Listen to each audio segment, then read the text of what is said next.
Good morning, everyone. Happy Monday. I'm happy to see such a big crowd with us today for our Summer Intern Kickoff presentation. We're excited to see everybody. So what I'm going to do is just give it a couple minutes because we've got some people joining here, and then we will get started. So a couple of things, what I'm going to do, I am going to put the meeting ID and the passcode to this intern kickoff into the chat, along with if you are experiencing some technical difficulties, how you can join us by phone in directions if you're joining us by phone so you can speak, to press either star mute or star 9 to raise your hand. We are excited to have you all here today. And so there's a couple things I'm going to ask you. If you are able to, please turn on your camera.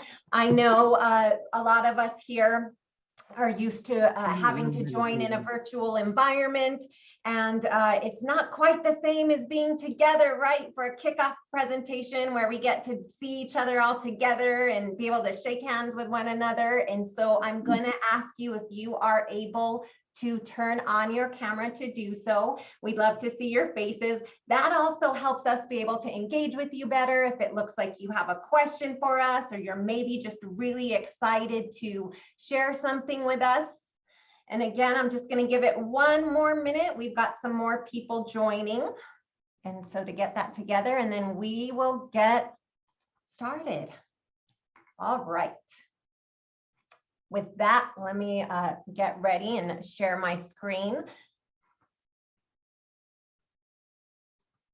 Okay.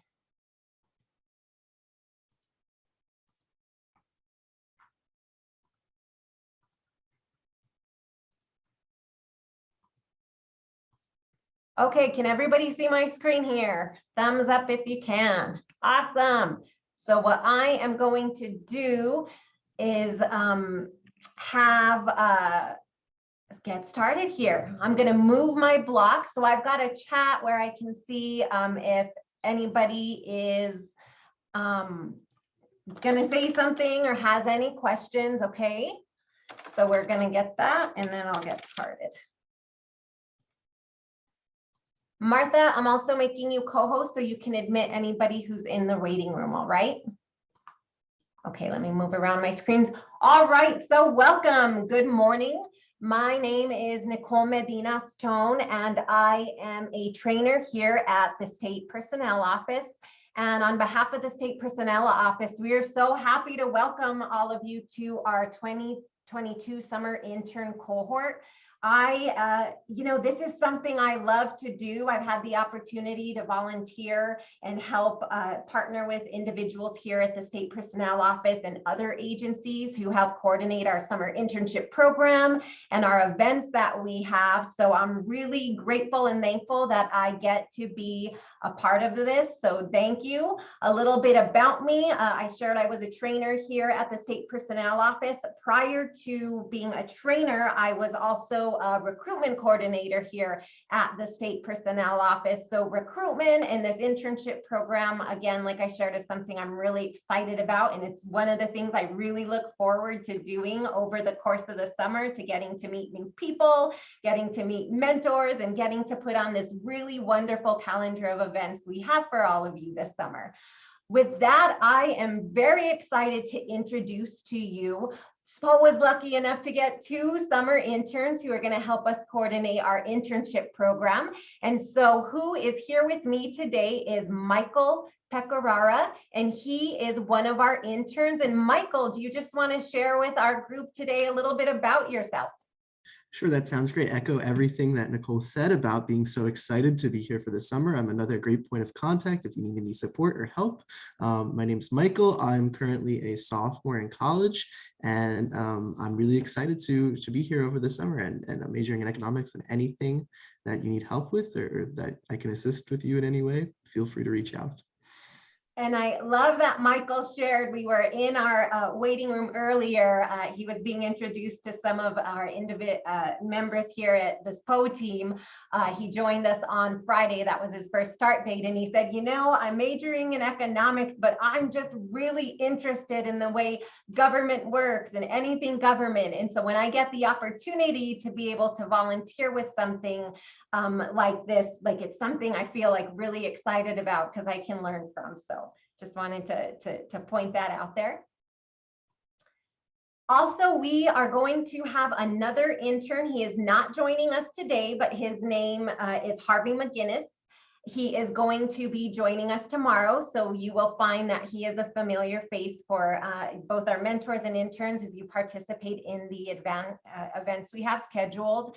We're really excited to share, you know, this internship program started in 2019, and over the course of the few years, it's grown and we've been really able to evolve the program a little bit, and that's something we're really excited about. So currently, I just wanted to share that we have right now 26 students who are interns ranging from high school, college undergraduate, and graduate interns who are going to be working at the state of New Mexico this summer. And that number is still going up. It's still counting. We actually are really excited that we've got quite a bit of interns who've started today for their first day with the state of New Mexico. So I just wanted to say, like, welcome. We are glad to see so many of you joining us today. Like, there's 52 people on this internship presentation. So I think that's an indication of like how exciting this is and starting off this program.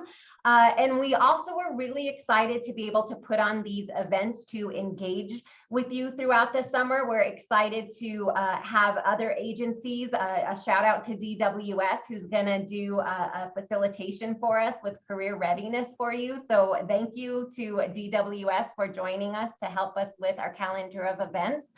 So what I want to share with all of you, you interns and your mentors, it's so important you're here because your participation in the state of New Mexico intern program helps the state significantly. And what that helps with is your participation is developing a talent pipeline for recruitment for the state of New Mexico.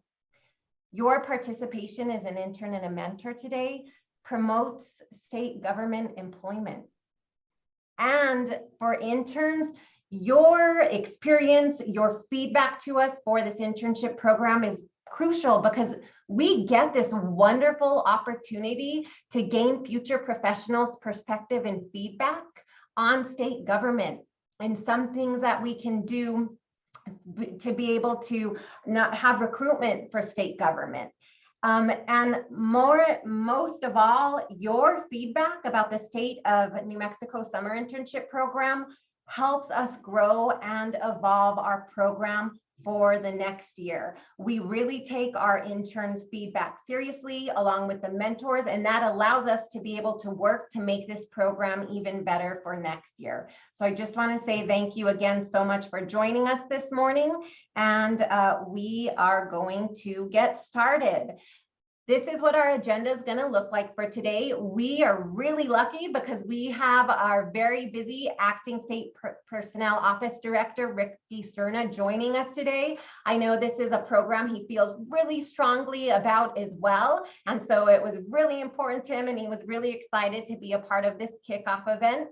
We also are excited to share that we have one of our interns from the state personnel office from last year who helped us with our internship program and coordinate some of the events that we have today, and some of his feedback, you know, was so innovative and exciting.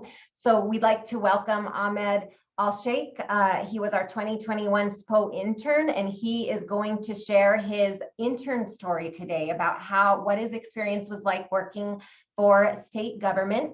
We're also going to review the components that make a quality internship experience and share with the interns how you can be empowered and be proactive in making sure that this internship for the summer is the best that it can be for you. What that's going to include is being able to understand the developmental stages of an internship. And why would you want to do that? So you can not only navigate more smoothly, but be engaged in your internship throughout the phases and understand what that looks like. We're also going to talk about what's known as career competencies and how those can be used as focal points when you work with your mentor to co-develop your learning goals for the summer program. And then we're going to top this off with talking about our internship summit and the Capstone project that you will be working on, as well as evaluations for your evaluation as interns for our summer internship program events that we've coordinated, as well as your mentors evaluating you at the end of your internship. And so with that, I am gonna hand the baton off to our acting director, Ricky Serna, and he has the floor, shares a little bit about himself and his excitement about our internship program this year. Good morning, everyone. Thank you, Nicole. It's a pleasure to meet many of you. It's a equal pleasure to see a number of my colleagues from across the state who are going to be serving as your mentors and supervisors over the next few months. And so I want to start off by thanking everyone who's brought this team together, Nicole included. Ahmed, it's good to see you again as well.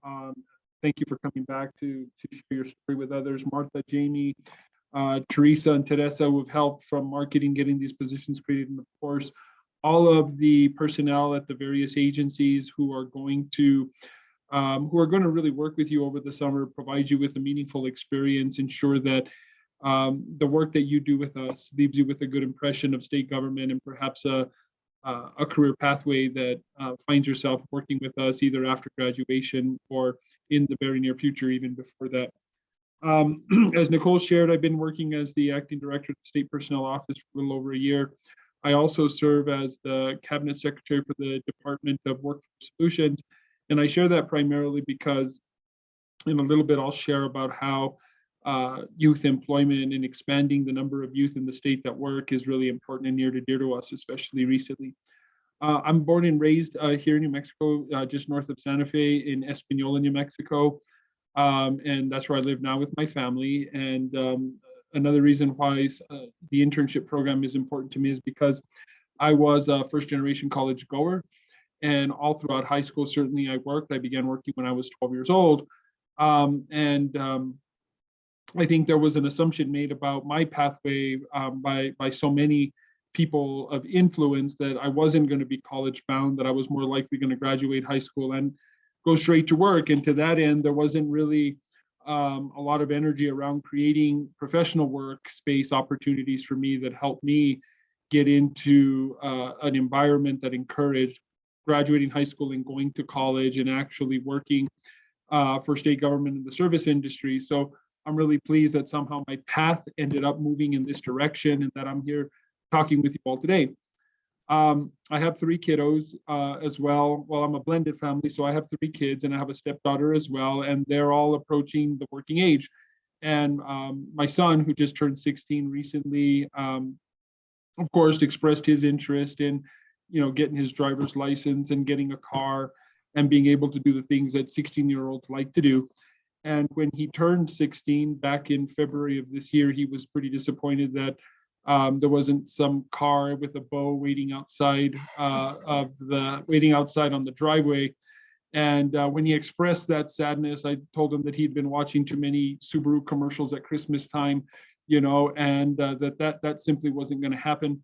And so he was encouraged, the way I was, to get a job. And after holding that down for a few months, we were encouraged to help him, purchase his first car with an understanding that this is really the way things work for a working adult. Is we want things, we're motivated to do well, so that we can, afford to celebrate with family, so that we can afford the things that we need, of course, to survive, but so that we can also do the things that are near and dear to us, whether that be serving and helping others, exercising our expertise in a career that we're really passionate about, or anything else. So I want to thank you all for being here. It really is near and dear to us that this be very successful for you.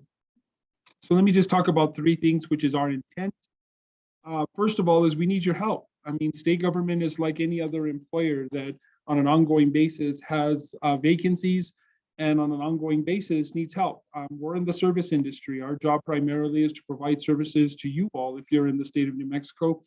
And so the more help that we have, the better we can do that. And as you've been watching, the news lately, reading the newspaper, you know that on top of, the pandemic-driven recession and wildfires, and of course still what remains from recovery from the pandemic, we have been called to duty at a higher level than ever before to really help New Mexicans, whether it be being physically present for them at this time, even when there's risk, if it's administering federal program and relief benefits that come by way of some of these disasters.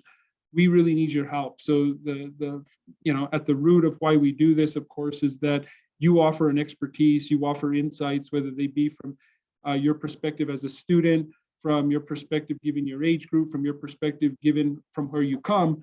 We really need that kind of help to help us do what we do better. Secondly, is we really are passionate about making sure that you leave here with positive experience for your growth. And that's key to us. That's work experience, that's workplace skills, whether it be problem solving, communication, you name it, service to others. We really hope that you take away from this an experience and a skill set that will help you be successful in the future. At the State Personnel Office, we know firsthand what it is to see an applicant who completes an undergraduate or graduate degree in any field that we really want to have within our ranks. But so many times that individual might not have any work experience, right, that helps push them into the space of being qualified for jobs. And so we're working on that. This is a project that helps us find more qualified applicants to work for state government. But we're also making sure that when we post jobs, that they're reflective of the skills that you've obtained in school, combined with the skills you've obtained at work, so that we can get more folks qualified to do state jobs. And then lastly, quite frankly, you make us better at what we do. When we sit down as managers and supervisors and really craft an experience for you all, expectations, what your onboarding process will look like, what your learning objectives will look like, and how we'll manage whether or not you've met those objectives, that makes us better managers, generally speaking. And so the managers that you'll be working with have gone through an exercise of really defining your position.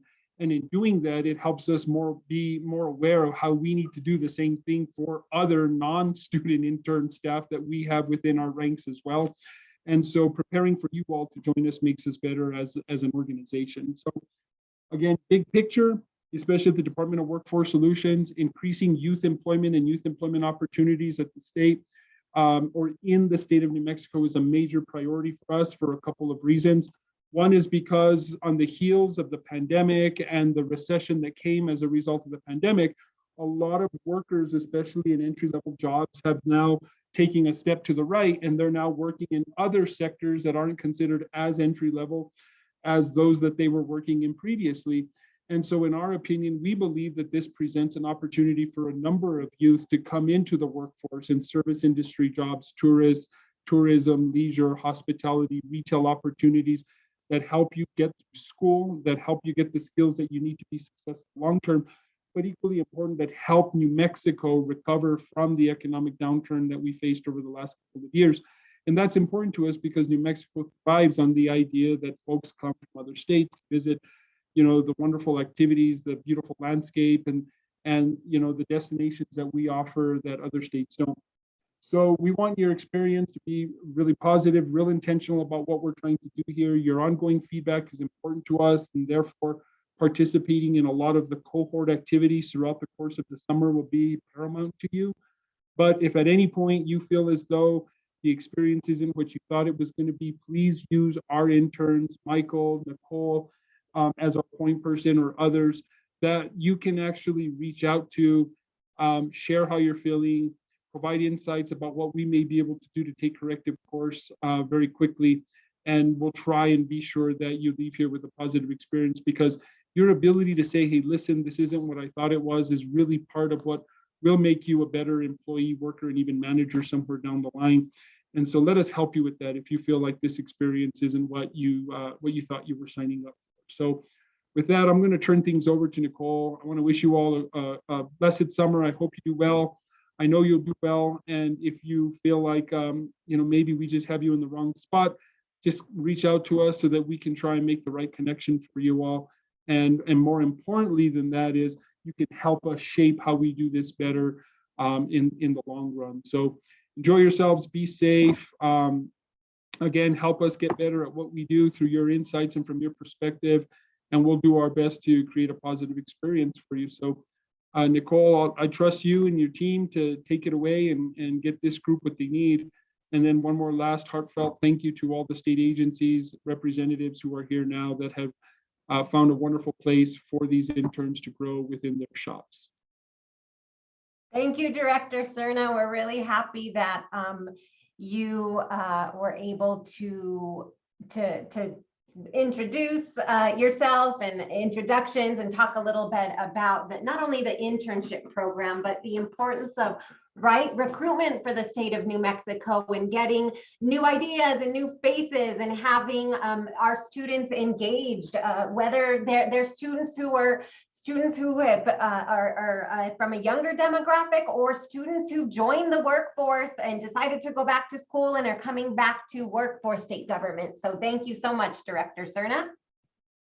All right, so with that, Director Serna talked about making sure that this internship program was a meaningful experience for you, and what would that look like? And so I had shared earlier that our internship program is fairly new, right? It's something that we launched in 2019. And so I just want to share a little bit about the past individual who launched this program, Andrea Rivera Smith, who was our past talent acquisition director. She was just a really special person. She had a strong work ethic, was a really creative thinker, and felt really passionate about state government and that we're civil servants and what we do to support our community. And so with this, this is her legacy, this internship program. And so it's something, again, we're all really excited to work on. And so with that being said, when we started kicking off this internship program, we had it initially with a kickoff and then a summit that we had in feedback forms.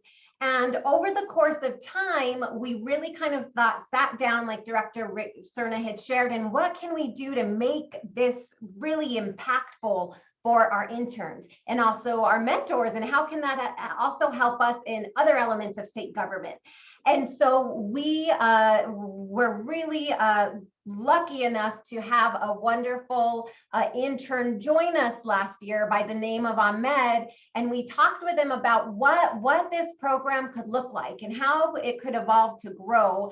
And he had some really wonderful ideas about, maybe we can have skills building workshops, and maybe we can meet with the interns so we can all network, so we can maybe bring in what are called like these coffee break lunches. So we all have the opportunity to be able to network and communicate with one another. And so some of those ideas, what he had last year, is what also set the precedent for how we were going to be able to design this program this year. So with that, I am going to introduce Ahmed to you, our 2021 SPO summer intern. And what he's going to do is just share a little bit about himself, the work he did at the state personnel office, how it impacted him, how he realized his role in the bigger picture as working for an intern at state government, and how he gained knowledge, skills, and competencies to be able to help him grow professionally as well. And so with that, Ahmed, I'm going to hand it off to you. Thank you so much, Nicole, for the great introduction. First of all, it's really great to see the large increase in the numbers from last year. It's really exciting to see that a lot of people are becoming more interested in working for state governments and becoming and interning and getting some firsthand experience and skill set. So just like Nicole introduced me, my name is Ahmed Alsheikh. I'm a rising junior at Harvard and a past intern at SPO at the State Personnel Office. And I'm just going to talk to you guys a little bit about my experience interning for SPO.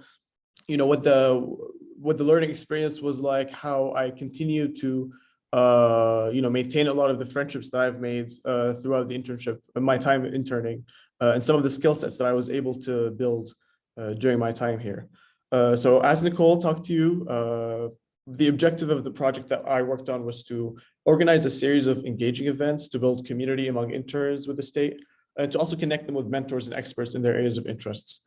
So these events included virtual coffee chats, where we had different interns in the cohort talk among each other, and discuss their experiences and their interests. We have skill building workshops, which continue to be impactful today, and I have a lot of suggestions from last year and how you can most take advantage of them. And a really important guest speaker series where we welcomed Mr. Ricky Serna of SPO, and we also welcomed State Auditor, Mr. Brian Colon, two very engaging speakers that I continue to remember their speeches to this day.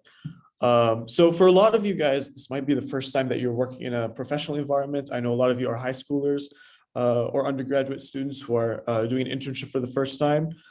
So you're going to have to do things like, reply to emails and attend meetings and keep notes for your tasks and deadlines. And let me tell you, it's going to be a little bit challenging and a bit of a learning curve, managing that along with your main responsibilities and your main internship. But this is also a great environment to gain exposure to future career options. You're as an undergraduate or as a high school student, this is your opportunity to look at what different trajectories and different career options would look like for your future that you can build alongside your experiences in the classroom. So as you guys may know, the state government and its various agencies and departments offers plenty of opportunities for high schoolers, undergraduates, and grad students, where you can gain hands-on experience in the different fields of interest, just like Mr. Serna talked about. So this can be economic development, public education, environmental policies, and a lot more. This also means meeting people with different interests and different backgrounds that might open your eyes to new ideas and new projects that you might not have thought of before. And it's really going to shape the way that you look at the world and the way that what your career trajectory, what you consider to be your career trajectory. This is why I encourage each and every one of you to try new fields that might pique your interest. You're here for the summer, and I'm sure that you'll have plenty of other opportunities to intern either for the state or for other agencies or for other departments. And by being here at the internship kickoff, it means that you're already ready to have some firsthand experience in state government policy and in policy making. Nicole mentioned earlier that we want you guys to be proactive during your internship. And I can't recommend, being engaged during your internship and during your time here enough. I think that, the different opportunities that are offered here, from the virtual coffee chats to the guest speaker series, are things that will last you a lifetime, and friendships that will last you a lifetime. And it's by attending those that you get to build your network and build your skill set that you'll use professionally, and by the time that you're applying to grad school or undergraduate college, if you're still a high school student. So even though I was one of the people managing the internship program last year with Nicole and with Martha and the rest of the team at SPO, most of the learning actually happened during those events that we helped organize.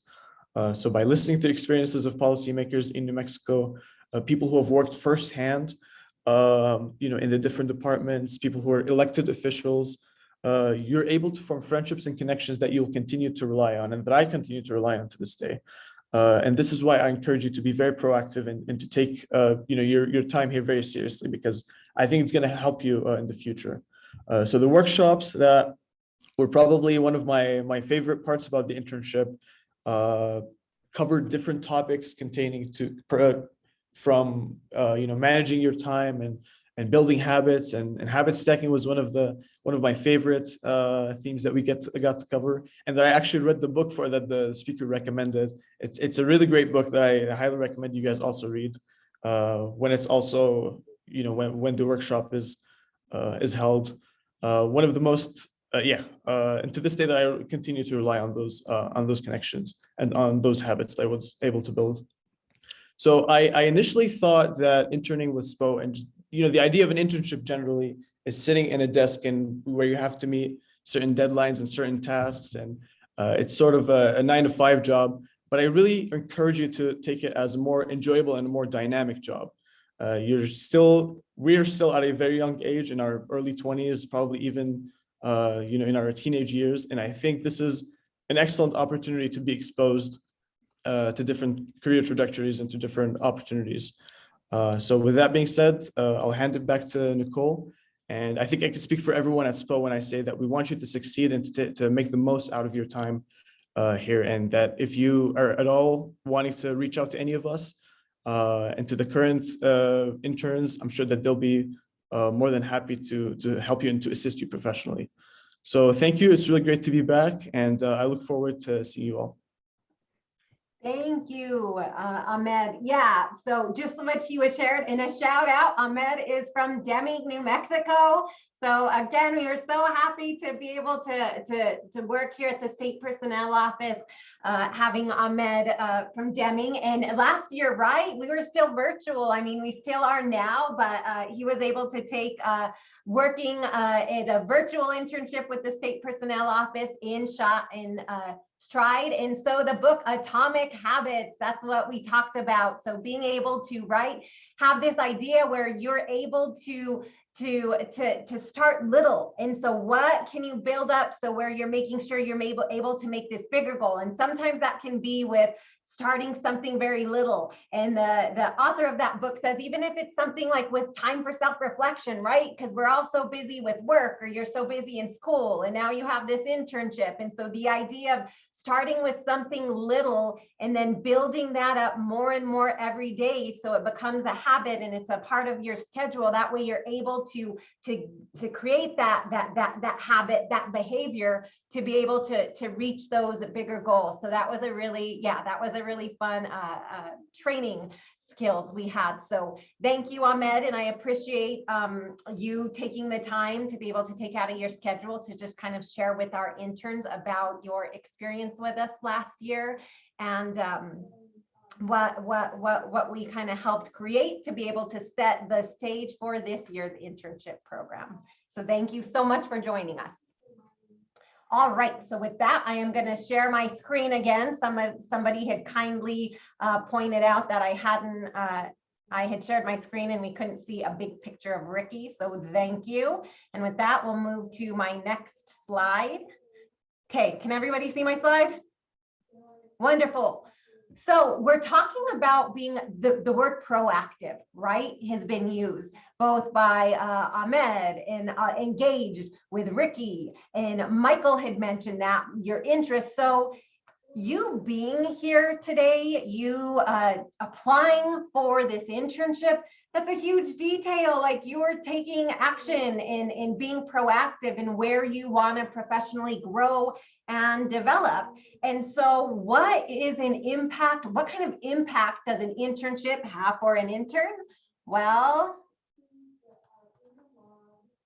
as you can see, you're gonna find a job more quickly. This information is from the National Association of College Employers, named NACE, and it's this wonderful organization that works with colleges and employers to be able to provide resources, professional development opportunities, not only for interns, but also for employers and colleges. How can we prepare our students to be able to be engaged in their internship and to be able to find the job that they want to find? Thanks, Jamie. I'm going to stop share because I'm showing my presenter view, and we will start again. That's sometimes what happens when I stop sharing and sharing my screen. So I have to admit, I have to, you got to be brave when you decide to stop sharing. Okay, how's that look, Jamie? Better? So we're going to go over what is another impact of having an internship. So the experience that you gain from an internship does have an effect on your career success. Not only short-term, right, with being able to find a job sooner based on the fact that you have gained some of these knowledge, skills, competencies, abilities from an internship, but also for your long-term career success. Because being able to have the opportunity to be an intern and working in a professional environment helps you gain some soft skills that you may not otherwise be able to obtain as quickly had you not been in internship. Or you can be like me, right? Where, you know, a lot of people have shared being first in the family, a non-traditional student. So that was me when I put myself through college. I actually, I worked corporate retail. That's what I did. And so that's some of where I was able to gain some of what my soft skills, but in some ways that was kind of a harder and longer way for me to be able to gain them. I shared with Michael earlier, you know, I was able to gain public speaking skills and communication skills because I got a job at a place called Victoria's Secret. And I now joke that like going in sales and working in customer service kind of saved my life because it taught me some soft skills that I think I may not have otherwise had been able to obtain. And so I joke about like, I wanted to die because we had to walk around with this measuring tape around my neck. And I remember I had to go up to people who I didn't know and say, can I offer you a complimentary bra fitting today? And I had to kind of eat a little bit of like humble pie and say, okay, Nicole, you need this job. It's going to help you pay for college. You can do this. But out of that, what I learned is like, if you never ask, right, the answer is always going to be no. And then so I learned there's a lot worse things I could be told than no in life. So I'm going to go ahead and ask that question. And so I just want to bring, you know, that point up with, like I said, this opportunity to be able to be involved in an internship experience, to be able to build upon those soft skills. And what we'll talk about is career readiness competencies a little bit later. So we're going to talk about what this high impact internship experience means. That's going to be kind of like a buzzword, right? We hear that a lot, like high impact education, high impact experience.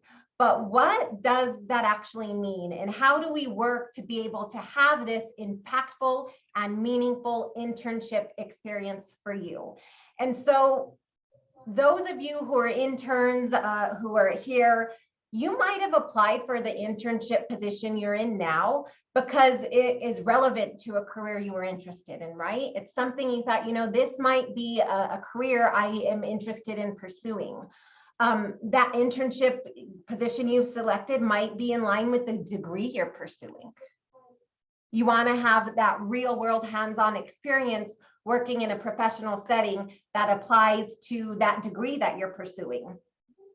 Or maybe like Ahmed had shared earlier, Ricky, you saw this internship posting and it's something that you've always been interested in and you wanted to pursue. So that internship you applied for piqued your interest because it looked like it would provide you with the opportunity to gain some skills or knowledge or competencies that you feel are important for your professional development.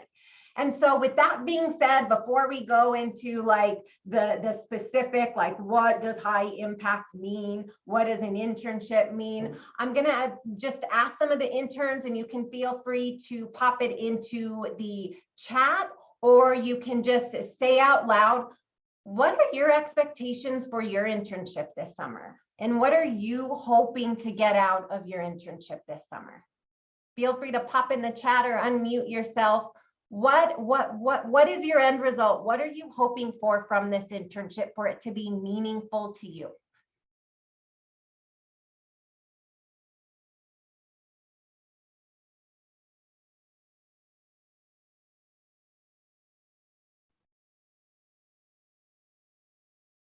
Madison, to expand my legal knowledge and develop a base for networking. Yeah, right. Thank you. Because, you know, Ahmed had shared earlier, you've got the opportunity to network and work with people who have interest in that career field, and that networking opportunity is some of the most important. That can have an impact on what not only your professional development will look like, but what you are, right, for seeking jobs in the future. You know, the individual who hired me into the position where I was a recruitment coordinator had worked with me very briefly before, and I had that networking opportunity and able to connect with her, and that's how I landed in the position that I was at now, or used to be at, with a recruitment coordinator. Rebecca, yes, making valuable connections with new people. And that includes people who are your fellow interns, to be able to talk to each other and give each other advice and ask each other about their experience, or maybe what they would do in that situation. That networking is so important, because some of those interns who are maybe in a position you are, maybe you're finding some struggles and challenges, it's important to be able to network with people who've been through that before, who are going through that, or who are simply just going to listen, right? Michael shares, to learn as much possible and to expand my knowledge and skills to, yes, real world situations for my business degree. Emily, thank you. I'm hoping to get some professional development exposure to the working environment and how the government functions. Yeah, you know, I love that you share, like, to get exposure to how government functions, because I came from the private sector. I worked in the private sector for under 20 years. And I don't know if some of you mentors here are joining me today, but when you join state government, it can be a really strange culture at first for you. There is a lot of processes in ways where you're like, the ways of the state can be a little bit strange until you understand, like, where those ways come from, where those processes come from, right? Our state personnel board rules. So yeah, it's a really wonderful opportunity to understand why the state works the way it does. Caitlin, learning professional skills and how to conduct myself in a professional setting. This is awesome. You guys are, thanks for my chat. Learning skills about the actual job and position. Keisha, developing my communication skills and learning more about the overall working environment. Chantel shares, I'm hoping to gain experience in my current educational goals. I would like to turn the internship into a great offer. Yeah. So this is what I'm so excited, because you have these high level expectations of what you want from your internship, and these ideas of what are my learning goals? How is this internship going to be successful for me at the end? So yeah, you guys are sharing, I want real world work. I want it to be authentic. A piece of that real world work and authentic is making sure that you have those challenging tasks. Performance expectations. This might be the first professional work environment for you. So being able to say, okay, what are these performance expectations? And the feedback piece, right? Which is so important for all of us to be able to grow. Sage shares, I hope to gain office and organizational skills to help me gain a full-time white collar position with the state. I want to develop to land a new career in public service. Yeah. Beth, I'm eventually hoping for a permanent job pipeline as a safety inspector. This is a stepping stone to get my foot in the door and show that I have the skills to be an asset to the team. Also, I will see more of how this bureau operates on a daily basis. I'm hoping to learn as much as possible. So yeah, like, you know, listening to this, I'm just getting so excited, and I might be a little bit animated with my hands because I'm so excited, because this is exactly what we want to be able to support the agencies you're interning with, and with our events that we have, to have this, our skills building workshops, and to be able for you to network through our guest speaker series. So you have all these opportunities and what you're hoping to gain as you've put into this chat, right? This is your wish list and what your expectations are. And so that's important to have an idea of, like, this is what my expectation is. That way I can help co-develop these learning goals for what I want to see at the end. So that, you know, you see the picture of a water droplet here. And so that idea of high impact, what we're going to learn, that is going to resonate and spread out through your professional development career. And so what we're going to talk about is how the state personnel office, in collaboration with your mentors and agencies, can help to develop this high impact experience for you, where you are learning these skills, where you're learning, you have this professional development opportunities, and where you're provided real work assignments. So the National Association of College Employers, NACE, has a definition of internship with consistent criteria. So what I'm going to do is going to read this definition out. That could maybe be a little dry, and then we're going to talk about it a little more. So according to NACE, an internship is a form of experiential learning that integrates knowledge and theory that's learned in the classroom with practical application and skills development in a professional setting. Internships give the students the opportunity to gain valuable applied experience and make connections in a professional field that they're considering for career paths. And also the great thing about an internship, it gives employers the opportunity to guide and evaluate talent. So what does that big definition mean? Well, it means that not only I think should that experience be an extension of the classroom, right? But I think when I think of experiential learning, what do you think of when you hear the word experiential learning? What do you think of those two words? What do you think that means to you? And there's no wrong answers here. So you can pop that in the chat. You can take yourself off of mute. Some of you have kind of mentioned this here in your comments.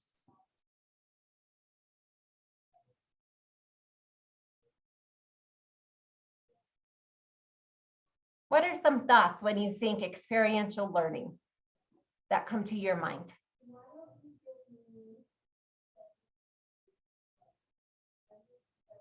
Michael, what do you think of experiential learning? What does that mean to you? To me, that means learning by doing, learning through the process of the internship and just experiencing, you know, a job, even soft skills like Ahmed mentioned, like sending an email, organizing and coordinating with your mentor, just learning through doing. Yeah, so not us learning by telling you, right? Like maybe learning, I want you to do this exact specific way, you to be able to have, okay, I'll show you, but you don't need to do it. So to provide that opportunity where you're learning by doing, yeah, Devron, hands-on learning. So you're provided with the opportunity to have some hands-on learning. So next, the internship should allow for skills development and skills or knowledge development. What you're learning here in your internship must be transferable to other employment settings. And a lot of you had shared that with what your learning goals were. Wanting to be able to learn some skills, some knowledge. Someone on here I can see had shared Chantel, turning this into a job. Keisha said, developing my communication skills and being able to transfer those, right, to other positions. This is a really important one. And that's why the question is, what are your expectations for this internship? How would this internship be successful for you? So there have to be clearly defined goals related to the professional goals of you, the intern. And so having that at the very beginning and talking with your mentor about what your learning objectives are for the internship, how they're relevant to the internship, and how they're relevant to those knowledge, the skills, the abilities, or the competencies that you want to either be able to gain or continue to build upon. We've talked about this, you know, a lot too. The word networking keeps coming up. The word to being able to connect. So your internship, in order to be considered an internship for NACE in this high impact, opportunities need to be provided to you so you can help make connections and to be able to network, to help you grow professionally, to help you be able to be exposed to different people with different perspectives who are working in different career fields. And lastly, the feedback piece. This may be the first time for many of you who are working in a professional setting who are getting feedback on what performance expectations, how you're meeting your goals. And so routine feedback is provided by the mentor to you, the intern, and consistently and regularly. So you're able to see how you are progressing and being able to meet your goals and being able to see what other opportunities of growth, right, you might have to be able to continue to develop professionally. And so when we started creating this internship program with our calendar of events, in our skills building workshops, we really took into mind that this context, this framework for what makes an internship and what makes that internship meaningful and impactful toward our state of New Mexico summer interns. Does anybody have any questions about this, comments about this before I move on? Okay. So in this next section, we're going to talk about, which is kind of my favorite thing, because I feel this when I'm starting a new job here and I'm 41, and this is stages of an internship. So do you interns, are you anticipating feeling a different spectrum of emotions throughout your internship, or have you already started like kind of feeling those spectrum of emotions? Some of you, this might be your first day and your first kickoff event here with being on a Zoom meeting here with the state personnel office. Do you think that's a fair statement to say that you can feel you may feel a lot of emotions, different kind of emotions throughout this internship? Yeah, I can see heads nodding. So yeah, I know I feel like that when I'm starting my first day of a job. And so what we wanted to do is talk a little bit about the concerns and the emotions and the needs of interns, and maybe some of the personal challenge that can be the essence of an internship, right? Or a field experience you're having. And so there are some researchers who have done their research in education. My degree's in history. I thought I wanted to be a history teacher, so I taught history for a while, so I can't help but pop some of these in. But there were these researchers, an educator by the name of Schweitzer and King, and they started researching like, okay, what do stages of an internship look like? What are emotions that an individual might go through when they're having this internship?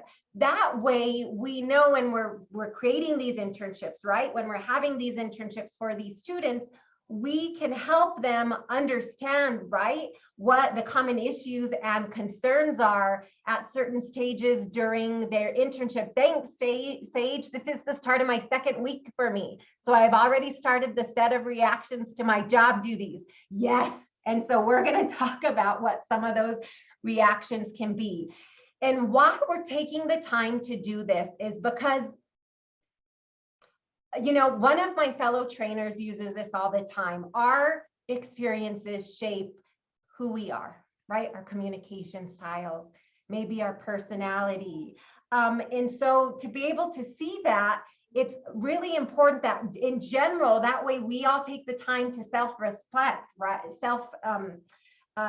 Be introspective, right? And self-reflect and understand stage progression in anything. And so even within this internship experience, and why would we want to take the time to do that? And because why we would want to do that is because it helps us in general advance our levels of self-awareness, right? And our self-understanding. And it also allows you to think about some of the challenges that may come up, some of the emotions that may come up for you, and be proactive about the ways to respond to those feelings we're having throughout the stages of an internship.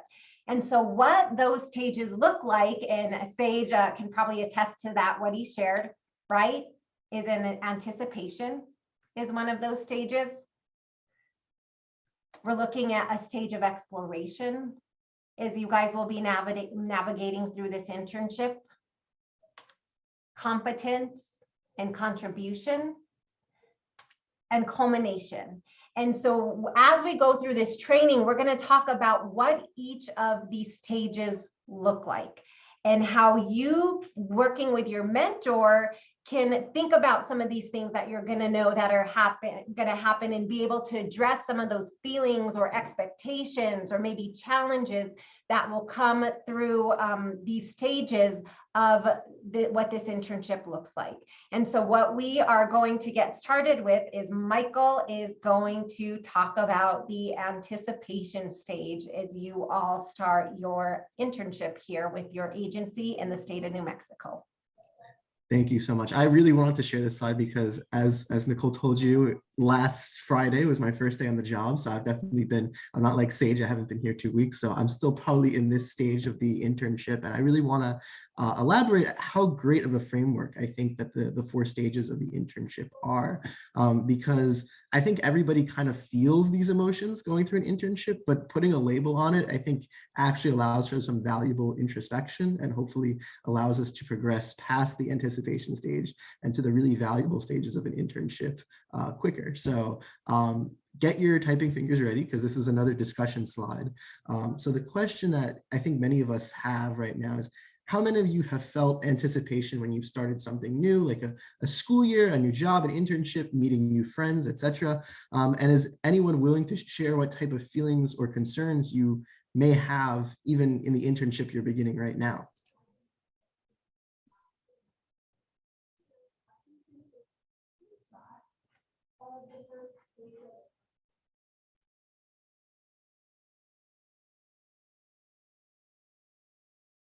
Okay, I can go first because, I think I have, experience here as well because last Friday was my first day, but I was a little bit concerned about the remote environment. It's been a long time since I've done this like Zoom grind, so I was concerned about getting back into that. I was a little concerned because there's a time difference. Currently, I'm in New York, so I was wondering how that was going to work and everything was going to be okay. And then obviously concerns with just personnel, meeting new people, meeting new mentors, and just a workload was concerns as well. All concerns I had. Anybody else willing to share any concerns they may have about their internships? I think it's really valuable to identify, concerns and to identify the fact that we're feeling anticipation, because that allows for reflection and it allows to like move past that and into the exploration stage, which is the really valuable stage of the internship.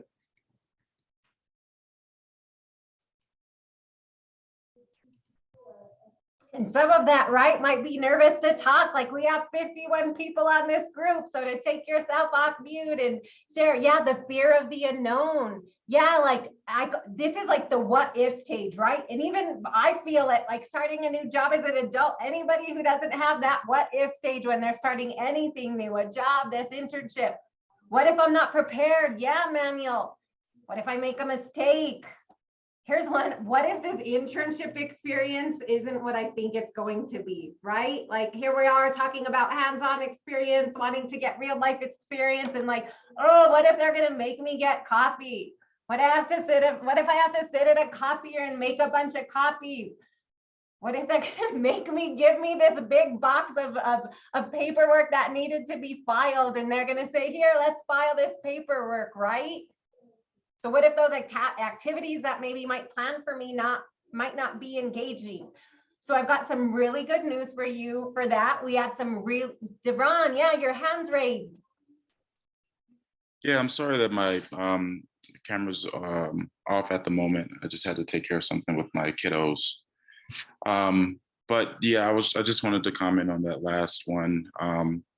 I know I've seen somebody said the fear of the unknown, but having been someone, who kind of has had that bit of experience in the past and, a brief professional work experience, having not had that, I would say a fear is not knowing how to navigate certain challenges. But now having had that experience, I know that when you're working across multidisciplinary teams and if you have good, effective communication skills, that's what the team is there for, whether it's other interns, whether it's leadership within the department.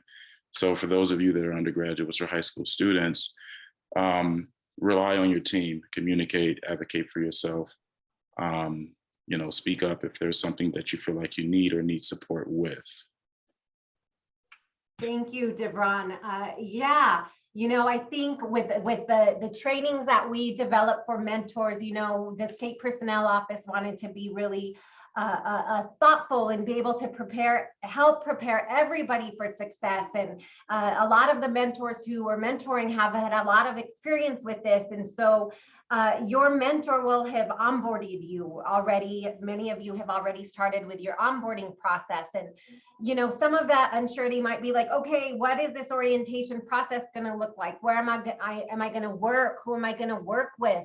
Maybe I kind of know a little bit about the agency and its missions, its goals, goals, but what are the workplace expectations? And so your mentor will have helped onboard you to hopefully quell those concerns that you have, answer some of the questions that you might have.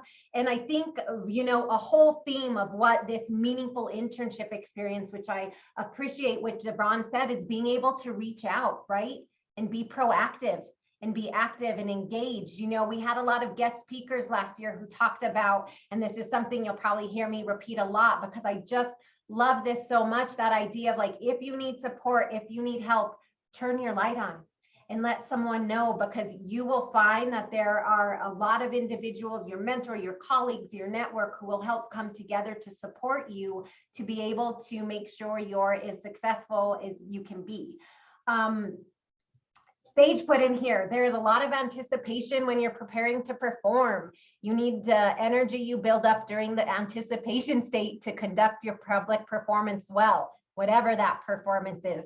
Sage, I can attest to that. I am a trainer and I've facilitated a lot of trainings, and I had a lot of anticipation this morning about this training, right? Oh, I hope it goes well. Who's going to be joining? Hopefully I don't flub what I'm doing when I have this new training that we have for our mentor kickoff presentation. Yeah, but it also kind of like amps you up. So you want to do well. And that's what someone shared with me this morning. When you have that feeling of butterflies or anticipation, the good thing about that is that's you telling you like you really you're excited about something and you want to be able to do a good job. And so that anticipation can also be a good thing. So going in there in what Devron had shared about, you know, being engaged and talking about what your goals are. So that anticipation stage of an internship is also going to include constructing learning goals and being an active participant in creating your learning goals. During this stage, you are going to be able to meet with your mentor, fellow team members, the agency director, and just talk about and be more familiar with the agency purpose and the mission. What is the mission and the purpose of the agency you're interning with? And many of you may have chosen that agency to intern with, or maybe because of its mission and values, or because of, again, like I shared earlier, something that piqued your interest about what that agency does. And that's because it can align with what your core values are, what's important to you, what you feel passionate about. If you want to be able to help support people, and what fields, what things you're interested in being able to, how to support those people. And so those core values, many of us will often choose a job we choose or a career field we choose because our core values align with that agency mission and their vision and the work that they do. So many of you have already, Beth, I'm more excited to start a new stage in my life, and hopefully this will be my final career if I have kept on with the state. I'm at my age, don't really have any fear or nervousness. Getting to this point happens with age and experience with the workforce. Also, being able to communicate with anyone and feel confident is very important. Thank you. I'm a people person from childhood. This is very important for any new professional entering the workforce. No, you know what, Beth, you're not answering that too late, because, you know, I joined the state here when I was 40 years old. I've been here too. Had to think about that for a second. But my path wasn't what I expected it to be. You know, I graduated from school a little late. I was a non-traditional student, single mom. I had to work corporate jobs as I put myself through school. And so, you know, I finished school later than what some of my peers were. There were some times I had to take off semesters to be able to save money to pay for for college. And so I came into the career field that I did. I thought I was going to be a teacher, you know, a history teacher. I loved history and got my master's degree in administration. And just from where my career field took me, I landed up in the corporate world, kind of being in HR and supervision and sales. I loved sales. And so, yeah, you've got that trajectory that can change at different ages, depending on what that life experience is and work is. And I love that you shared, you know, you're a people person from from childhood. And so choosing the internship you're with. Beth, do you want to share a little bit about what agency you're interning with? Sorry, what was that question? Yeah, you had shared that you are a people person from childhood, and I'm wondering if that's why you selected what agency or what internship position you selected. Well, that's a really long story, but I was actually at Costco for 31 years. So that was kind of my career, you know, and then I left to retire, then divorce and blah, blah, blah. So as far as now looking for another career, not just a job, like I've had a couple in the middle there that are not really progress, you know, there's no really where to move up to. You're kind of, I don't want to say dead end job, but that's kind of, I'm looking for a career, some company that has better opportunities for that would be the state or the city, you know, something like that. And then I've become very interested in this field. So I'm hoping to learn as much as I can and push, you know, keep pushing to get what the goal is. So the summer intern thing will be really good, hopefully to learn, just push me along the track, you know. Thank you, Beth. And That makes sense. Yes, it does. And I Okay. think what you're sharing, right? Having an idea of what are the goals that you want to accomplish? What is a successful internship at the end of this? What is that going to look like for you? And that idea, what you're talking about, well, here's some of the knowledge, here's some of the skills, here's some of the competencies that I want to build upon. And so you may have shared some of your learning goals during the interview process, right? That might be one of the questions that they had asked you. So where I want to kind of hit home with this is you and your mentor are going to engage together in the goal setting process. And such as what knowledge development, skills development, we're going to talk about career readiness competencies here in a bit that you would like to gain from the internship.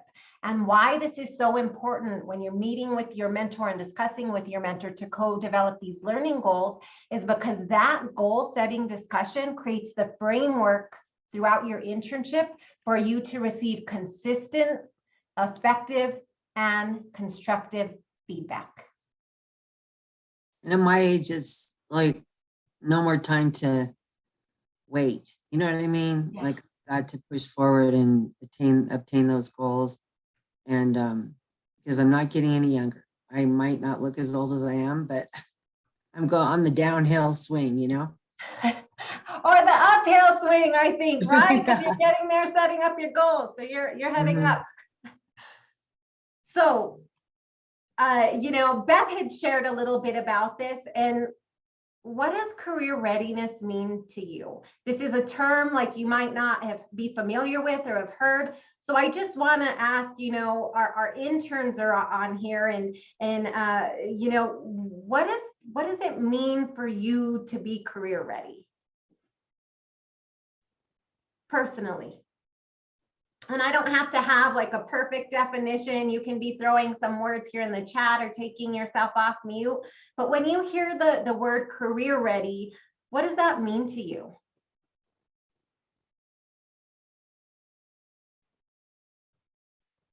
You've studied, you've learned, say what job you're applying for. You'll know if you're ready for it by what your experience or what your knowledge is. And then there's other jobs where you'll know, like, no, I can't apply to be a doctor or a surgeon, you know, but you'll know the jobs that you can apply for and you feel confident you have that experience or that knowledge. Thank you. Yeah. Anybody else want to put anything into the chat that they want to share or take themselves off mute? Hello. Hi. We're the interns from the Department of Transportation District 2. And I think career readiness is when you're applying for a job or you're going into a job or a career, you are confident that the education that you've had and the experience that you have will allow you to do the job efficiently. Yes, thank you. Thank you, DOT. Anybody else have anything they want to share? I can see some stuff in the chat. Emily, exploring my options in industries that are possible career routes and finding which one I gravitate most to. Devron, you're preparing yourself for your future career. This internship is a great example for all of us. This would suffice as preparation. Yeah, and can I share like what some of you have shared? I like that you kept using the careers, right? Or the fields that I'm ready to choose. And in just a bit, like I'm gonna do this cool thing with the PowerPoint where it looks Martha, what difference is there being career ready and hard skills versus soft skills? Yeah. And so we're gonna talk about this a little bit, right? And that difference with career ready with technical skills, hard skills and soft skills. Gladys shares to be equipped with skills and knowledge to be efficient in the workforce. Yeah. So NACE, again, the National Association of College Employers, has a definition that they share, and their definition is career readiness is a foundation from which to demonstrate these core competencies that broadly prepare the college educated or students for success in workplace and lifelong career management. And you know, my boss and I, we were talking about like, what does this career readiness mean? And so we were talking about what that big picture of career readiness can mean, especially as we were developing this internship presentation. And so we after a lot of discussion, we talked about what we thought career readiness meant, you know, for us in terms of this internship program. And so you can see on here where we have on the screen, career readiness means not only having the knowledge and skills, abilities, and competencies to be successful in the workplace, but to be committed to lifelong learning and to navigate successfully along a career path. And so that career readiness, right? That idea of being open to learning new skills. Beth just shared a little bit about how she had been employed at a position for so long and the soft skills that she was able to get from that, but to be able to then use those soft skills in a different professional environment to be able to grow. And I like that a lot of you have shared, like Emily shared, exploring my options in industries that are possible career routes and finding which one I gravitate to the most. So that career readiness, right? I think it means like you have a choice, like you're empowered to choose what you want to do, what career field you want to go into. And yes, that has these hard skills, right? We all can't be a doctor because there's some technical skills we need. But what are some soft skills, which we're going to go into detail about what these career readiness competencies look like, that are transferable, that can be transferred to any profession, and how we can recognize those and utilize those and build upon those to be able to grow professionally. Does anybody have anything they want to add in before I move on to the next slide? All right, 11:13, want to be great with time. Okay, so we've talked about career readiness, and you often hear the term competencies, right? What competencies are we looking for? What you'll see there when you apply for a job, maybe for the ideal candidate. What do I want the ideal candidate to have? And sometimes these are soft skills, right? It's communication skills, problem solving skills, critical thinking. So we're going to just take a moment. I'm going to put like my teacher hat on and really just briefly go over what a competency is. And so a competency is a combination of your knowledge, of skills, ability, and I'm going to emphasize this, your behavior needed to perform critical work functions. So the combination of your knowledge and skills, your ability, right? What you do and your behaviors, how you do it, is what leads a person to be successful in a job, and it's what's going to help you achieve your goals, and ultimately that agency, our state agencies, achieve their goals in their mission. So I'm just going to share a little bit, because this term competency, this idea, it's not all that old. You know, this term comes from the research of an American psychologist named David McClelland, and why I'm sharing this, with you is because in 1973, he introduced like this really revolutionary idea in a paper called testing for competence rather than intelligence. And why this was important is he said that, you know, companies should maybe base hiring decisions on demonstrated competencies in relevant fields rather than on standardized test scores. And he argued that the best predictors of outstanding on the job performance were underlying and enduring personal characteristics that he called competencies.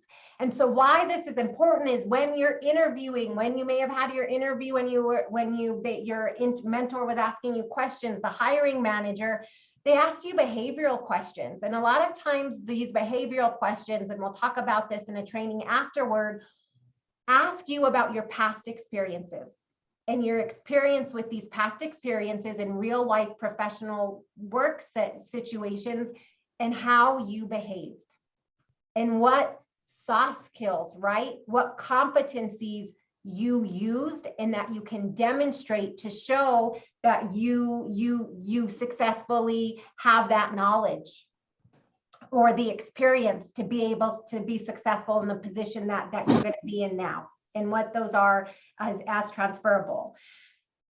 So what we're going to do is now that we kind of have that brief definition of what a competency is, does anybody have any questions, comments they want to make before we move forward from that?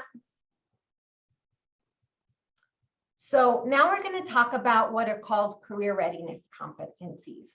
So in addition to NACE defining what career readiness means, what NACE did is they also developed these 8 competencies that are associated with career readiness. And how they did that is they surveyed employers from all over the United States, and they developed this task force with representatives from higher education and corporate sides, and talked about, okay, what are these competencies that interns, students need to have in order to be successful? And so here is what they look like. One of them is career and self-development. And so I'm just going to briefly go over these, and what we'll do is we'll pop these 8 career readiness competencies in the chat along with examples, behavioral examples of what this looks like. But briefly, we'll talk about career and self-development means being able to proactively develop oneself and one's career through their continual personal and professional learning, right? Having awareness of your strengths and opportunities, and to be able to navigate and network to build relationships within one's organization and without. Communication was huge, to be able to clearly and effectively exchange information and ideas and perspectives with persons inside and out of an organization. Critical thinking, being able to identify and respond to needs based upon an understanding of that context, that situation that you're in. Equity and inclusion, demonstrating awareness, attitude, knowledges, and skills required to engage with people, right? From different local and global cultures. And the ability to acknowledge all individuals, their worth, their dignity, their potential, and that we all here today, we've all shared why we're choosing the internships we have, what some of our experiences were as we're answering questions. We are all unique in being able to recognize that. Leadership. And I think often we think of leadership as, oh, I'm going to be able to lead this group. But I think a big piece of leadership is being able to recognize and capitalize on not only your personal strengths, but your team strengths. That way you can achieve your goals and that agency's goals. Professionalism. Some of you had shared that's why, you know, what you were looking forward or hoping to gain from this internship, knowing how work environments differ, right? Work environments are going to differ greatly. I worked as an operations manager in a jewelry store, and then coming to state government in recruitment, that was a really different experience for me. And recognizing the different work culture of various professional settings that you'll work on. Teamwork was a huge one, building and maintaining collaborative relationships so you can work to toward a goal. And technology, like how can you understand and leverage technology to be able to make life easier for you, more efficient, and to accomplish some goals. So I am going to bring up of these each on my screen, and I'm going to cross my fingers. I actually have a poll that I'm going to have for you, and I'm going to ask you a question on this poll. And so these are all of NACE's career readiness competencies. And so I'm going to pop this poll in here and let me know if you see it, and I'm going to launch it. And I'm going to ask which three career readiness competencies, according to NACE, do you think rank the highest for employers?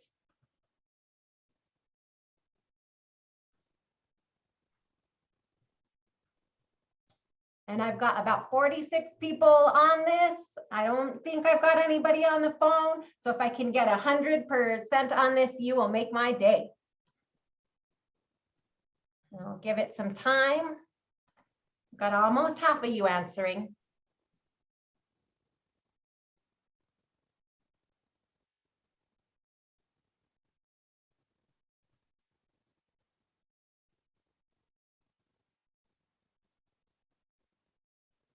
%60.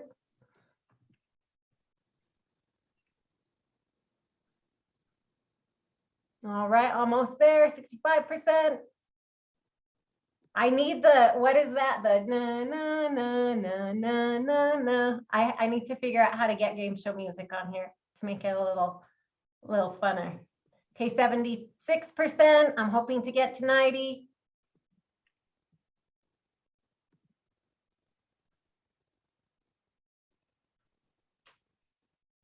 All right, almost there, 38. And we'll give it about 30 seconds.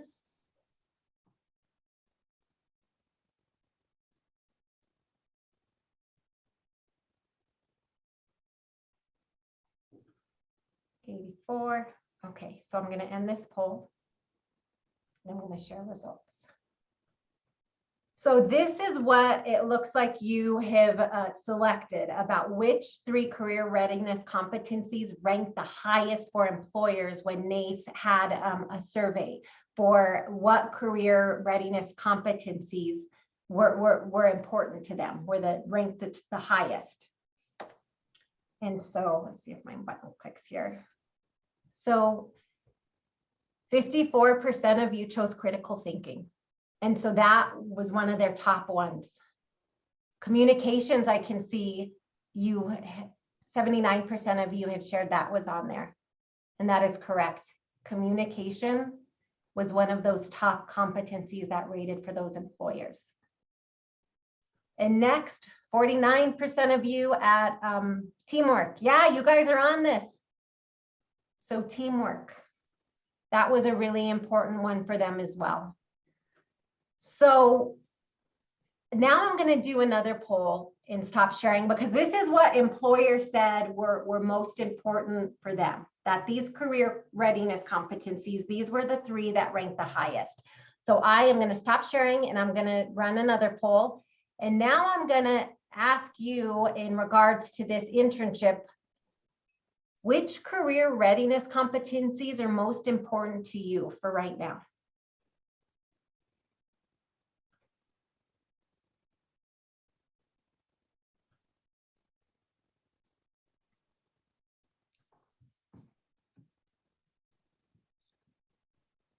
My question.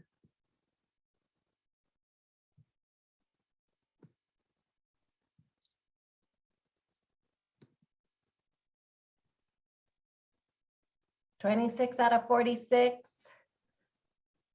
They're coming through. Thank you. You guys are quick. You have an ID. You know what's important to you.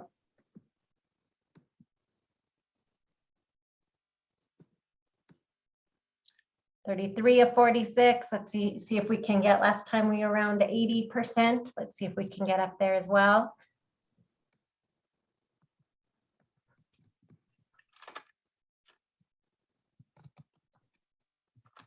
All right, I'm going to give it about 30 seconds more. And then what I'll do is I'll end the poll. Make sure everybody gets an opportunity to answer.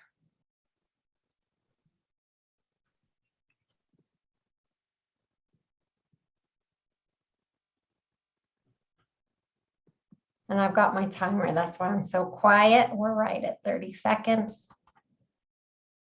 I'm going to share this result to you. So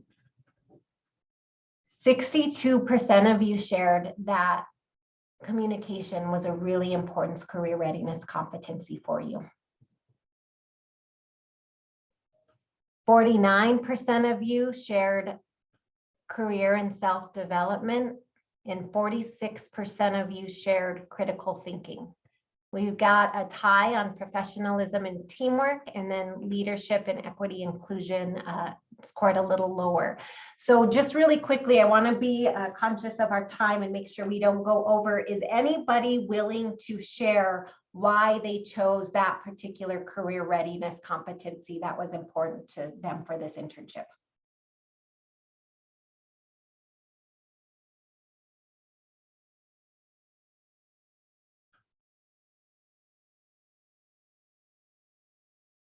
And you can pop that in the chat too, if you're not willing to talk.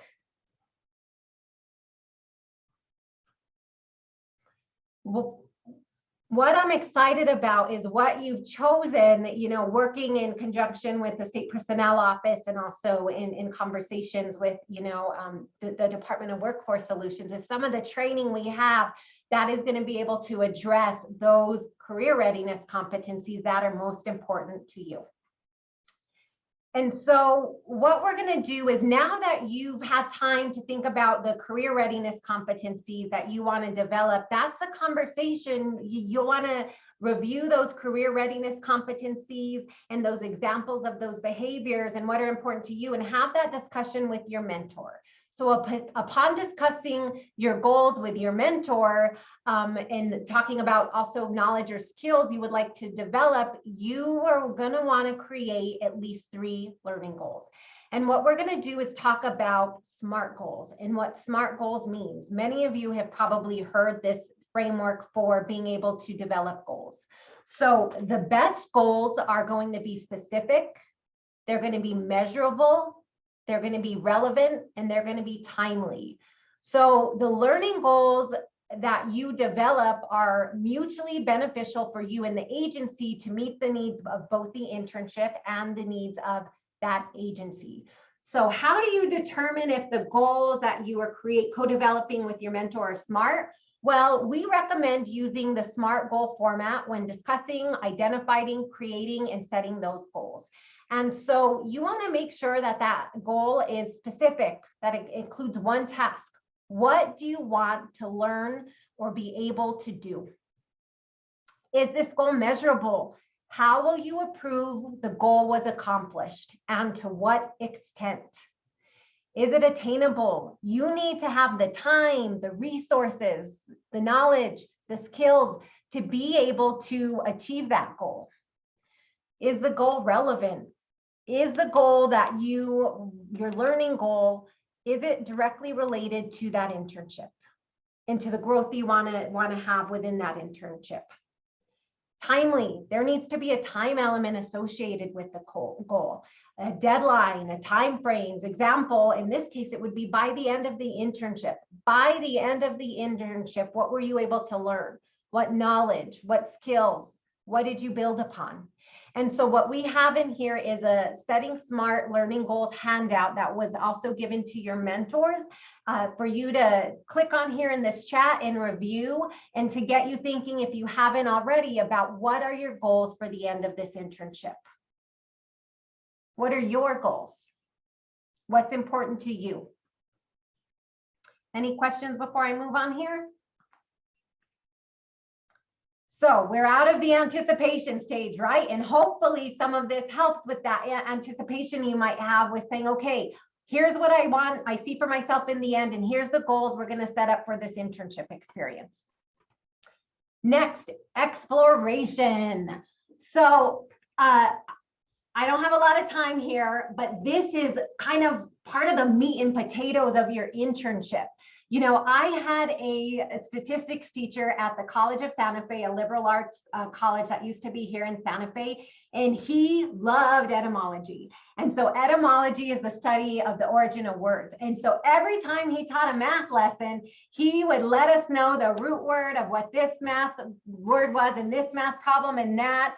In the class, never I thought in my life would they say, hey, stop talking, teacher, and just teach me statistics, because they didn't want to hear about the root words, right, of certain things. But when I was looking at this exploration, you know, the root word for exploration, and I'm going to butcher this, is like the idea, and I'm going to sound like my statistics teacher, is like explorare. And what that means is to investigate or search out. And that's the point of this internship, right? This critical stage for you is an exploration stage. And a lot of you had shared what you expect from this internship, and that was to increase your capabilities. And so engaged interns work to build and continue this momentum of learning that you're going to have. You're going to want to set up your goals with your mentor. You're going to want to review your goals and objectives frequently with your mentor. And you also want to take initiatives with that, and taking initiatives with making decisions and being accountable for your results. Part of that exploration phase is also problem solving and critical thinking. When you answered that poll of what career readiness competencies that you wanted from this internship, a large number of you talked about critical thinking and problem solving be really important, and being able to utilize those skills. And so right there, with you engaging, with you attending this training, you can be active by posing questions and asking questions of your mentor. Devron shared being able to reach out to your mentor and your colleagues and the team that you're going to be working with over the course of the summer. Being able to investigate, right? And experimenting. So not being afraid to make a mistake, because from those mistakes that we're able to learn from. Being curious. Again, we talked about that, answering questions. Being creative about the way maybe you think something is being done. I'm going to use Ahmed as an example, one of our past intern who shared his story with us. He was really creative about what he wanted, what he kind of had in mind, and some of the work that he was going to do that we could help to build and grow this internship program. And so that's where like our coffee chat series came in, and our guest speaker series, because he said, hey, maybe we can be a little bit more creative and be able to add some more engagement for the interns by having these ideas. Also solving problems, right? You're going to need that opportunity to solve problems and construct meaning from that. So engaged interns, just like anybody, nobody enjoys having a problem, but you want to meet those problems actively and use that opportunity to learn and grow, right? Being able to have that growth mindset. Knowing, again, it's okay to make mistakes, having that learning environment, making sure that you share that you want that learning environment. And then the next thing on here we're going to talk about, which helps with, you know, professional development, is making sure that you seek guidance and support if needed from your mentor. Again, something Devron mentioned. That's the point of setting up these goals. We talked earlier about making sure that that's the framework for you to be able to receive consistent, effective, and constructive feedback, and asking for that feedback. Also, engage in frequent self-assessment as an additional point of reference, so you continue to develop that habit of continuous professional development. And again, what I'm going to just note here really strongly is interns should expect consistent feedback from their mentor. Consistent and constructive feedback is definitely needed to grow as professionals. And that's also going to increase your engagement and motivation. Anything about this before I move on? Any comments?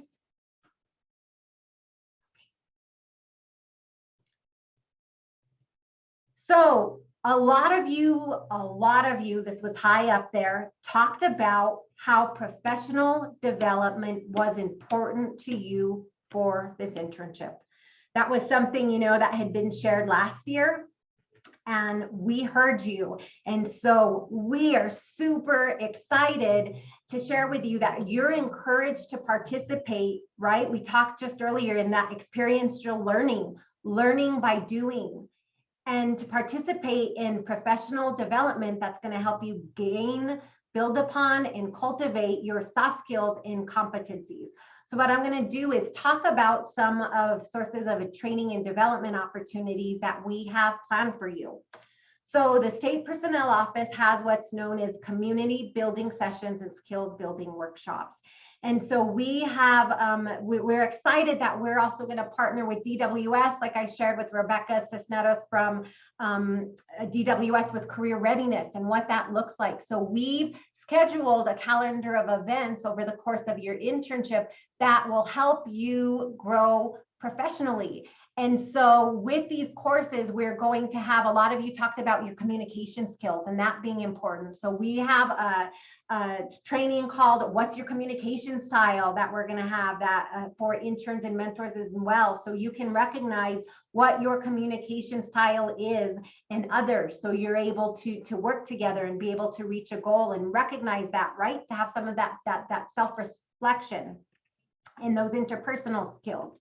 We also have, this is new for us, so I'm really excited, e-learning trainings for our interns. Most of our interns who are here today have been entered into what's called our share system.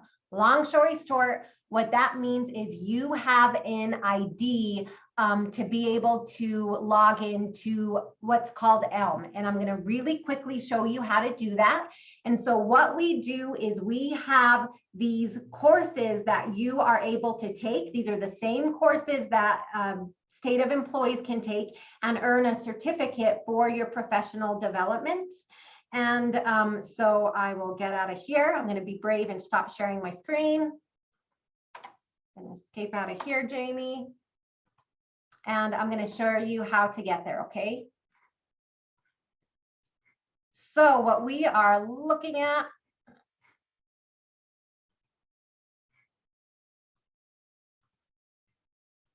all right, can everybody see my screen right here?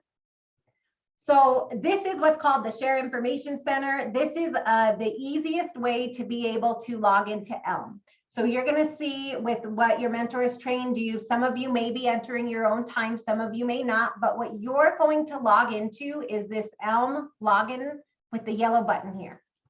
And that's going to bring you to Enterprise Learning Management screen. And then you're going to sign in. And what's going to happen is there's two ways you can look for learning. This is going to be what your dashboard is. And you can either type in a keyword. I have actually in a handbook where I'm going to also send you an email with what these class codes are. So I'm going to type in a keyword developing. And then what you're going to see appear here, and hopefully my internet decides to be fairly quick here, is all of these courses that are in here. Now, some of them you may not be able to register in, but some of what I've listed on here, and you'll see UL is developing your career with the help of a mentor. And so what you would do is click on this blue highlighted area. And then it shows that this is a self-paced online learning, the duration of time that it takes, and then you would click enroll.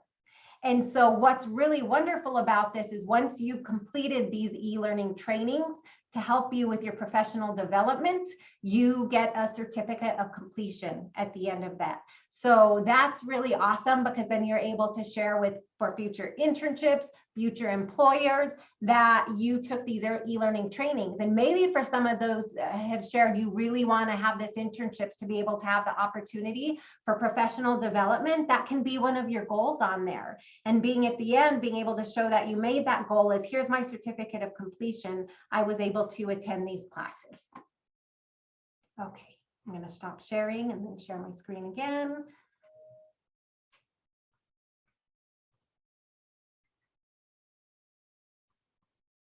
Okay, can you see my screen again, Jamie? Good.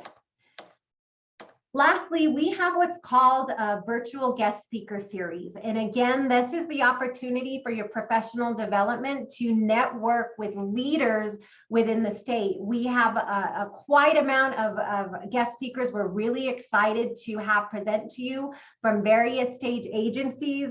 Rebecca Cisneros from DWS, who's going to lead a career readiness facilitation. Stacy Johnston and Philip Zamora, who are from the Department of Workforce Solution, who were previously once upon a time state interns with the state of New Mexico. We have Kimberly York from the Public Education Department, who's going to be sharing from the Black Education Act. We also have a Mary Jo Lujan from GSD, who's going to be a guest speaker with us. So from the ADR Bureau. So we're really excited that you get this opportunity to listen to guest speakers, what they do, why they chose the career field that they have. And so we strongly encourage you to attend those as well. Those are one of our favorite series for our interns last year because of the fact that the speakers were so engaging and shared a lot about their personal experience as they navigated throughout their student career, their professional career, and how they got to where they are working for state government as a civil servant. Does anybody have any questions about this before I move on? And Devron, I see in your chat a little late about that an opportunity for learning should occur in the event a mistake is made. Yeah, I think many people's fear comes from the preconceived notion of an automatic consequence for making a mistake. It's the agency's responsibility to ensure the opportunity for learning is given. Yeah, that opportunity for that learning, and again, that learning environment. And we all make mistakes. I've made some big ones. In another class, I shared a story about what maybe I'll share another time with you when we have our coffee chats about a mistake with a diamond where I used to work when I was an operations manager. And I had the opportunity to learn from that. And my boss was very gracious and provided that learning opportunity, but it was definitely a learning opportunity I won't forget, and a mistake I probably definitely won't make in the future should I ever go back to looking at diamonds again. All right. Jamie shared most of these e-learning courses are brand new and some were deployed especially to benefit the internship program. Yeah, we wanted to make sure, the State Personnel Office, that we had these professional development opportunities for you. And so prior to we had this internship presentation, we wanted to make sure that those courses were in place for you to be able to take advantage of and to be able to utilize for your professional development. Okay, just checking my time. We're making good. Okay, so the last stage of your internship is going to be your halfway point, maybe a little bit of further. And what is that going to look like? So is your 50%, 75% through your internship, what kind of feelings should you have at this point? What are your expectations for you as you're nearing completion of your internship? How do you think you should feel about this internship experience?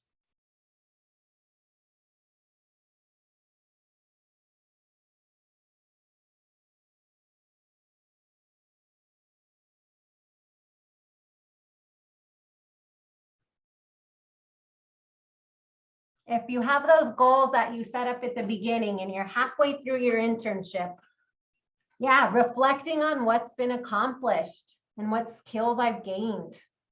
Rebecca, yes, feeling satisfied that you've grown as an individual. Feeling more confident, right? Because at the beginning, when we're starting this internship, especially with a new agency, getting to really be familiar with the mission and the goals, feeling more confident about your role. How about invested? How many of you are excited about some of these projects that you're going to work on with the agencies you're with? And maybe it's a little bit piece of that big project that they're having. Yeah, some of you are raising your hands and nodding your head. So you're invested, right? Because you've put some work into some of these goals you're working on, some of these projects that the agency has planned for you. You feel integrated. You might feel like more a part of this well-oiled machine with the agency that you're working for. And again, some of that self-awareness, Michael shared, reflecting on what's been accomplished. I can feel I can adapt easier to my surroundings. Yeah, because you're going to have more of that familiarity with that agency, with the culture of that agency. So at this stage, you as an intern have established a workplace identity, and you're going to be working at a high level of productivity within the agency. And what's really important about this contribution competence piece is you're starting to reflect and look back on your goals and how you're meeting those goals and what you've done. You want to be able to document your contributions to the team, right? To the projects, to the agencies you're working on. So keeping that list of here's all the things I've been doing, here's all the knowledge, the skills that I've learned along the way. We recognizing that and acknowledging your skill development, thinking about what transferable skills and experiences have you gained from this internships, and thinking about it in that context, because that's what you're going to utilize as you interview, as you draft your cover letters, as you're working on your resume to include this internship experience. Also providing input and feedback regarding your responsibilities and the projects you worked on. And not only that, but also expressing your ideas on improvement or maybe things that could be done differently. Anything about this before I move on to the next slide? We're almost hitting the home stretch and ready for this training to be done. Okay, so now we're going to talk about our capstone project in evaluation. This is also what's known as the last phase of this internship experience, and that's culmination. As you go through this internship experience and you're finishing that internship experience, this gives you an opportunity for closure as an intern, for reflection, and to be able to share what you've learned throughout this internship with others. And so we've used this word a lot, taking time to reflect, to be self-aware. And so you're going to be assessing your performance and identifying and thinking of what utilization of soft skills. What soft skills have you utilized? What are the goals that you've accomplished? You set goals and co-develop those goals with your mentor.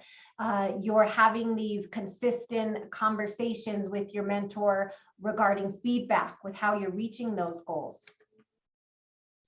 Finding areas of growth, finding areas of opportunity for you. Maybe throughout this internship where there was some knowledge and skills you hadn't considered either gaining or build upon, maybe you found like, hey, there's some areas for growth that I could continue to use more development on. The participation in our community and skills building workshops. What were some of your favorite workshops? What were some of your favorite guest speakers? A lot of the interns shared about what they had learned, some of the knowledge and advice that a lot of the mentors had shared, the guest speakers had shared from last year about their experiences in a professional setting overall, the adversity they faced. One of them had shared that he flunked out of college and he still came back and decided to pursue. Another one had shared that they didn't know how they were going to pay for college and they didn't know if they were going to be able to even pursue a degree. One of them shared a time they had been let go from a job and what that felt like and coming back up and being able to continue on. And this is an opportunity, right? We're talking a lot about realizing our work values. You have your core values, the important things you do, why you do what you do. You know, recruitment is such a strong point for me working with the state of New Mexico. I shared with you, my mom was a single mom. and she moved to Santa Fe, and she said she went to the Department of Workforce Solutions, I think back when it was downtown, and she was looking for a job, and she put on her like best clothes that she could, and somebody said, hey, go upstairs, the tax and revenue department is hiring, go up there right now, they're hiring for temporary positions. And she said she got hired as a temporary worker. She had to work kind of some weird hours, and then tax and rev decided to keep her. And my mom ended up retiring with the Department of Game and Fish about 5 years ago. And she tells me to this day, like how that job saved her life. And it was so important for her to work with Department of Game and Fish, because she realized the important work that they were doing and that she was able to help people in her community. And so she had that strong sense of core values where she wanted to really be in service to her community, and working for the state allowed her to do so. And also, again, a lot of you had shared, this helps you visualize your career interest. Did this internship further you're interested in pursuing the career that you're interested in? Or maybe you thought, maybe this quite wasn't the shoe that fit, but that's okay. I got this really wonderful experience. I learned some soft skills, and now I was brave enough to try this, and I think I'm going to try something new. Any questions before I move on before this? Okay. So lastly, we are really excited because at the conclusion of your internship, interns are going to be participating in a summer internship summit that's hosted by the State Personnel Office. And this capstone project is an opportunity for you to conclude your internship experience. You are going to gain closure with your mentors, fellow interns, the team that you've been working with, and you also get the opportunity to present to stakeholders in state government about your internship experience. And so part of, like we were talking about, that importance at the beginning of your internship to develop these learning goals is because we are going to ask interns and mentors to plan and develop a formal presentation or summary that can be shared at our hopefully in-person internship summit. And the purpose of this summit is to give interns a chance to reflect on your experience, on your learning, to share your experience with other interns, your mentor, other mentors, your peers, and again, agency stakeholders. And so this format can be either a PowerPoint presentation, so you can gain some of those skills, right? With how do I develop a PowerPoint presentation that's engaging and can catch people's attention and share what I've learned. That can be an oral presentation. So getting that opportunity to be able to public speak and share your experience about your internship. Or we had some interns last year, which was really neat, and who are more tech savvy than I can be, who actually made these cool little like videos. And I don't know if they did it with their iPhone or what software they used, but made these videos that they were able to present to other interns at our intern summit and share what they learned. So this format is up to you and your mentor about how you want to decide to present at this summit. And some of the starter questions that you can ask yourself as you start to think about what this capstone presentation is going to look like is, what project, specific assignment or activities did you work on as an intern? How do you feel the work you did during the internship tied back to the agency and your agency's mission? And if so, how? What new skills, knowledge, or competencies were you able to gain or build upon during this internship? Asking yourself, how was this internship valuable for my academic or professional growth? Sharing like what the biggest lesson you learned during the internship was. Reflecting on, did this experience help me make a choice regarding my career goals? Why or why not? And then as we work as civil servants, this is a huge piece, recruitment, right? Engagement, there's this idea like, how do we fit into this bigger picture? What impact am I making? How am I contributing? And so did you gain an understanding of how your role in the agency impacts the greater needs of the state of New Mexico? And did your internship also help you gain a better understanding of the state of New Mexico employees' roles as public servants and how they impact the greater needs of the state of New Mexico?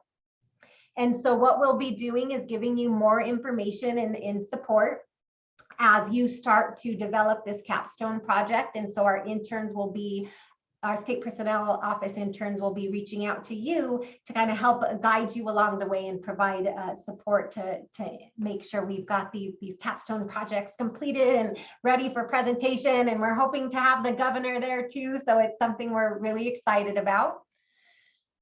And the last part of this internship experience, we're going to talk about forms to close for the internship experience.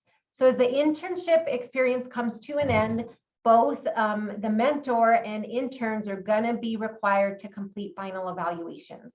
And the mentor is going to arrange a time so your mentor can talk to you and have a formal discussion about your internship experience and your goals and what that experience was like. And what that's going to include is an intern performance evaluation. And that final evaluation is going to provide the mentor with the opportunity to discuss your overall performance, your achievements, your goals, your strengths, and possible opportunities for growth or professional development. When giving this feedback, what the goal is to foster and promote growth and improvement for you, the intern. The final feedback and evaluation shouldn't have any surprises on it because, you know, we've got this wonderful opportunity. You have this wonderful opportunity to work with your mentors, where your mentors are going to be providing you that consistent, effective, and constructive feedback throughout the internship. And that's going to be done through those regular check-ins that they're going to be having with you. Any questions before I move on from here? Lastly, what we're also going to ask you, the interns, to do is an intern satisfaction evaluation. So on completion of the internship, what the state personnel office is going to ask you to participate in is to complete an intern experience evaluation. And this evaluation is going to be implemented by the internship coordinators here at the state personnel office. And what this evaluation does, it allows you, the intern, to submit honest feedback about your internship experience with the state of New Mexico.